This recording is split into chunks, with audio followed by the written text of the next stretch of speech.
Article 1 कहता है India, that is Bharat, shall be a union of states. हमने federation शब्द जानबूझकर नहीं रखा। यूनियन शब्द इसलिए चुना क्योंकि भारत स्टेट्स के अग्रीमेंट से नहीं बना। कोई स्टेट अलग नहीं हो सकता, सेसेशन का राइट नहीं है। मैंने 562 प्रिंसली स्टेट्स को इंडिया में मर्ज किया। अब आर्टिकल 1 के तहत इंडिया एक इंडिस्ट्रक्टिबल यूनियन बन गया है। मैं स्टेट्स मिनिस्ट्री का सेक्रेटरी हूं। इंस्ट्रूमेंट ऑफ एक्सेशन पर साइन करवाकर हमने सभी रियासतों को भारत का हिस्सा बनाया। आर्टिकल 2 पार्लियामेंट को पावर देता है कि वो नई टेरिटरीज को इंडिया में एडमिट कर सकती है या नए स्टेट्स बना सकती है। 1954 में फ्रेंच टेरिटरीज जैसे पौंडीचेरी और 1961 में गोवा, डेमन दीव को इंडिया में मर्ज किया गया। यही आर्टिकल 2 की पावर है। आर्टिकल 3 सबसे इंपॉर्टेंट है। पार्लियामेंट किसी स्टेट की बाउंड्री बदल सकती है, नाम बदल सकती है, नया स्टेट बना सकती है या दो स्टेट्स मर्ज कर सकती है।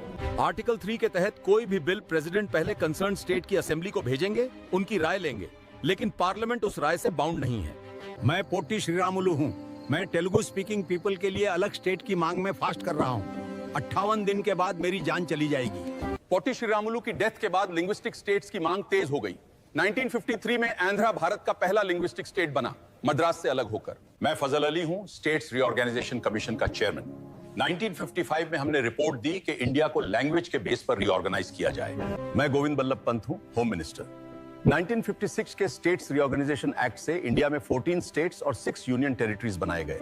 नवंबर 2000 में हमने एक साथ 3 नए स्टेट्स बनाए, झारखंड, छत्तीसगढ़ और उत्तरांचल, जो अब उत्तराखंड है।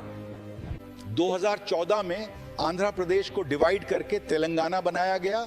ये इंडिया का 29th स्टेट बना। मैं कूच बिहार का किसान हूं। इनक्लेव वो जमीन है जो किसी दूसरे देश के अंदर फंसी हो। हमारा गांव इंडिया का है पर बांग्लादेश के अंदर है। 2015 के 100th अमेंडमेंट से इंडिया ने 111 इनक्लेव्स बांग्लादेश को दिए और 51 इनक्लेव्स लिए। 50,000 लोगों की प्रॉब्लम सॉल्व हुई।